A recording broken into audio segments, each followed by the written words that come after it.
Di kota-kota besar Tiongkok, kemewahan pernah jadi simbol keberhasilan.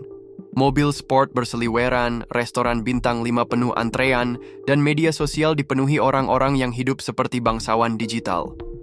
Tapi semua berubah. Hari ini, pamer kekayaan di Tiongkok bisa membuatmu diblokir, dihapus, bahkan dipanggil pemerintah. Flexing atau memamerkan harta kini dianggap sebagai bentuk penyimpangan sosial. Lalu, kenapa negara sebesar Tiongkok tiba-tiba melarang orang kelihatan kaya? Awal 2024, sejumlah akun influencer besar di Douyin dan Xiaohongshu menghilang dalam semalam. Mereka dikenal dengan konten-konten glamour, tas mahal, mobil sport, liburan ke Eropa. Tak ada pengumuman, tak ada penjelasan, tapi satu hal pasti, flexing kini jadi target pemerintah. Bahkan video sederhana seperti unboxing tas Hermes bisa dianggap melanggar. Gaya hidup glamor yang dulu dirayakan, kini disensor. Inilah bagian dari operasi besar bernama Clear and Bright Campaign. Diluncurkan oleh Cyberspace Administration of China sejak 2021, kampanye ini membersihkan ruang digital dari apapun yang dianggap merusak moral, mulai dari gosip selebriti hingga konten pamer kemewahan. Menurut dokumen internal yang bocor ke media asing, konten yang menampilkan kemewahan mencolok akan diturunkan oleh algoritma. Jika terus diulang, akun bisa dihapus. Mereka menyebut ini sebagai bagian dari upaya membentuk nilai sosialis inti, tapi banyak yang menyebutnya sebagai penyensoran gaya hidup. Target utamanya, para influencer glamour. Seorang pria yang dikenal dengan julukan Raja Mobil Sport Douyin menghilang setelah mengunggah video naik jet pribadi. Akunnya diblokir tanpa peringatan. Seorang wanita muda yang kerap memamerkan belanja tas Chanel juga tiba-tiba hilang. Lewat grup privat, ia mengaku pernah dipanggil oleh regulator internet. Ia diminta menghapus semua konten yang dianggap menciptakan tekanan sosial. Flexing tidak lagi dianggap hiburan, tapi ancaman psikologis yang bisa merusak stabilitas sosial.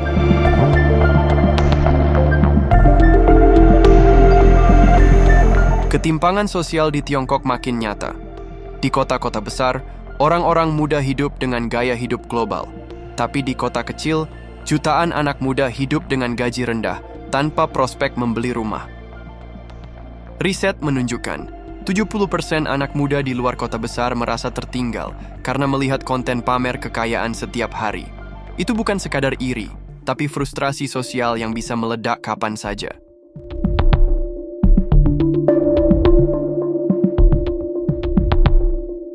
Di tengah kondisi ini, Presiden Xi Jinping meluncurkan slogan Common Prosperity, kemakmuran bersama, dan flexing itu dianggap merusak narasi persamaan.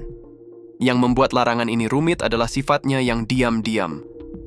Tak ada daftar larangan resmi, tapi algoritma platform seperti Douyin dan Xiaohongshu disetel ulang. Barang-barang seperti Rolex, Lamborghini, Chanel, semua bisa ditandai.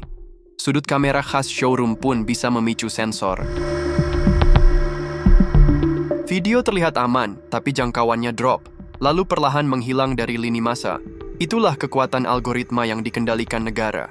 Tidak perlu polisi digital yang galak, cukup sistem yang tak terlihat, tapi membuat semua orang waspada.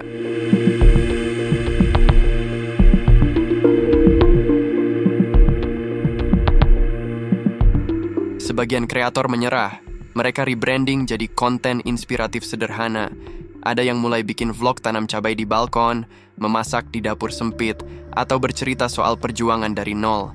Narasi berubah, dari lihat betapa kaya saya menjadi lihat betapa sederhananya hidup saya. Tapi sebagian tetap mencoba curang. Dalam video masak, mereka menyelipkan jam tangan mewah. Dalam vlog perjalanan, mereka tetap menginap di hotel bintang 5, tapi menyebutnya sebagai tempat singgah yang tenang. Ini permainan simbol. Flexing tetap ada, tapi diam, tersembunyi, dan dibungkus dengan kepura-puraan.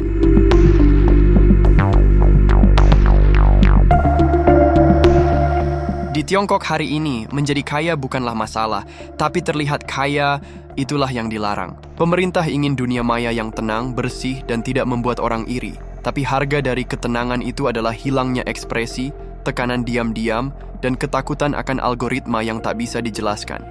Karena di dunia yang dikendalikan oleh sistem tak kasat mata, kadang yang paling berbahaya bukan apa yang kamu tunjukkan, tapi apa yang tidak berani kamu tampilkan.